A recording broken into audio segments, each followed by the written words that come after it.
السلام عليكم اعزائي التتشويه الجمال. رجعنا لكم فيديو جديد. فيديو النادي الاهلي، الماتش بتاع النادي الاهلي ونادي جورماهيا الكيني اللي خلص 6 لا شيء، 3 على ارضنا و3 في كينيا.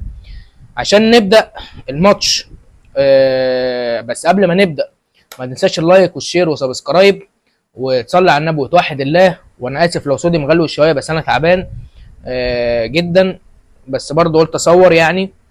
فقبل ما نبدا الماتش ما تنساش تعمل اللي انا قلت لك عليه، ويلا نبدا الماتش بتاعنا. نبدا الماتش الشوط الاول بضغط عالي من النادي الاهلي، عايز يفرض شخصيته هناك.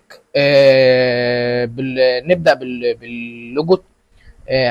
نبدا الماتش هناك بفرض شخصيته على الفريق الكيني في الاول، عشان نبدا على طول بالجون الاول من الشحات لتاو.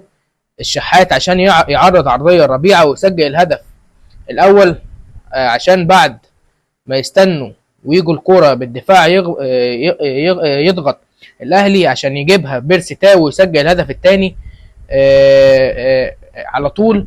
في الدقيقه يسجل النادي الاهلي هدفين، رامي ربيعه يجيب هدف عشان بعديها على طول يسنطروا ويغلطوا ورا عشان بيرسي تاو يعجبهم ويحط الهدف الثاني في دقيقه واحده بس.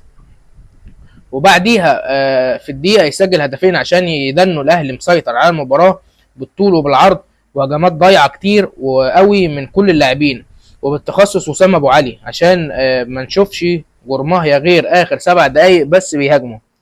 الشوط خلص كامل بهجوم كاسح من النادي الاهلي، ما شفناش نادي جورماهيا خالص الا في بعض الاوقات، عشان النادي الاهلي يفرض شخصيته القويه هناك ويجيب جونين في دقيقه.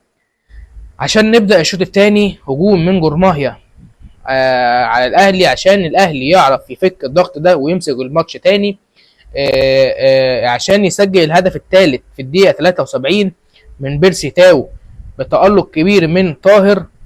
هو اللي بدأ الهجمه بمهاره كبيره ويبصيها بعرضيه الملعب الى تاو عشان يعملها باص لوسام ابو علي، وسام ابو علي يقع والكره توصل لتاو تاني عشان يسجل الهدف الثالث.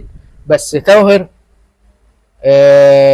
بس ومش قوي في الماتش الاول بصراحه. طاهر ما كانش عاجبني قوي في الماتش الاول، كان فيه غلطات كتيره جدا، بس هو عمل كوره دي من احسن الكور بتاعته اللي عملها في الماتش كامل.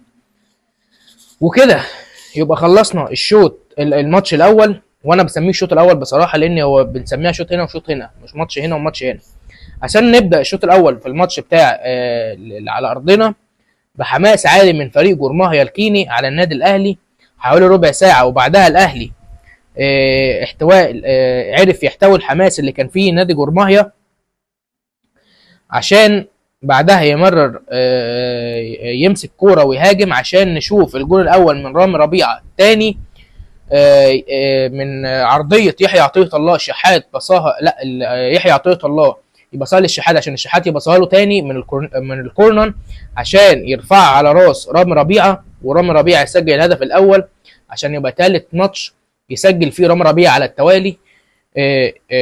بعديها يحيى عشان يعرف كوره من راس رامي ربيعه ويحطها هدف عالمي عشان يحط الاهلي في المقدمه ثانيه ويجيب الجون الثاني الاول ليه في الماتش دوت، والثاني في الماتشين عموما، وثالث جون في 3 مباريات على التوالي تقريبا. هم نادي نيس اشترى رامي ربيعه وساب لنا هنا محمد عبد المنعم ولا ايه ما تعرفش، بس رامي ربيعه متالق جدا. تكتيكات بقى الشوط الاول، بحيث ان اللعيبه واخده تعليمات من المدرب انه نلعب في الماتش ده عشان الماتش اللي جاي. وبعدين احنا شفناه ان جورماهيا بيلعبوا على الاوفسايد ويسيبوه مساحات كبيره، ليه ما نستغلش ده ونجيب بدل الجون 1 و2 و3 و4 ادام انتوا بتلعبوا على ده. بس يلا ما علينا، ادي الماتش الاول الشوط الاول وقدرنا نحط فيه جون عشان نبدا الشوط الثاني بنفس الشكل. الشوط الاول والاهلي ضاغط على جورماهيا وهو اللي ماسك كوره، وجورماهيا تحس انه فقد الامل خلاص انه بيلعب تقضيه واجب. عشان نشوف الجون الثاني بمهاره كبيره قوي قوي قوي قوي قوي من اكرم توفيق، وباصه عالميه ليحيى عطيه الله يوصلوا انفراد، بس يحيى عطيه الله ما يبقاش طماع ويبصيها لوسام ابو علي عشان يسجل الهدف الثاني ويبقى 2-0 وباجمالي 5-0 النادي الاهلي على نادي جورماهيا الكيني. وعلى فكره نادي جورماهيا ده له تاريخ في الكوره، بس ده كان زمان مش دلوقتي. بس انا اقول لكم جورماهيا لو كان لاعب اي فرقه تانية غير النادي الاهلي كنا ممكن نشوف المجموعات قوي قوي، بس هو لاعب حظه الوحش اللي هو لاعب النادي الاهلي. وكده يكون يحيى عطيه الله تاني اسيست له في الماتش.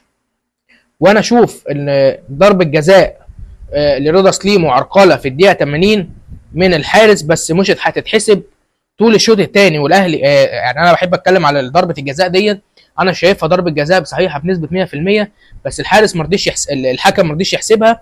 بس مش مهم، كده كده احنا كسبانين، بس برضه كان ضربه جزاء كانت تتحسب للنادي الاهلي عشان الاهلي ده انه ضاغط على جورماهيا، وده الطبيعي لان برضه ما عندهمش امكانيات. نادي جورماهيا قدام النادي الاهلي ما فيش امكانيات الكافيه اللي تقدرهم اللي هم يمسكوا كوره قدام النادي الاهلي، واحنا عارفين ده كويس جدا. وده كان نفسنا الزمالك تعمله في الماتش بتاعها، بس طبعا هي ما عرفتش تفرض الشخصيه قدام نادي الشرطه الكيني او البوليس الكيني. بس اهو ادي الزمالك برضه انتصر وعدى ويوصل للدور اللي بعد كده، عشان في الدقيقه 91 كوره من قفشه لطاهر ويبعت صاروخ ارض في البعيده عشان يبقى 6-0 و3-0 3-0 اجمالي الماتش و6-0 اجمالي الماتشين. وانا بقول لكم اهو بعد فريق تاني، بس بعد كده ادي الماتش خلص عشان نشوف 6-0 للنادي الاهلي عشان يخلص الماتش ونفكر في ماتش الكلاسيكو ما بين الاهلي والزمالك. وده اللي هنعمله الماتش الفيديو الجاي، وهنتكلم على كل التكتيكات وتشكيله الفرقتين. بس انتظرونا الفيديو الجاي، وشكرا على المشاهده صديقي التتشاوي، وتعمل لايك وشير وسبسكرايب وتوحد الله وتصلي على النبي، وما ننساش التحدي اللي احنا حاطينه اللي احنا نوصل بالقناه دي ل1000 متابع قبل نهايه السنه.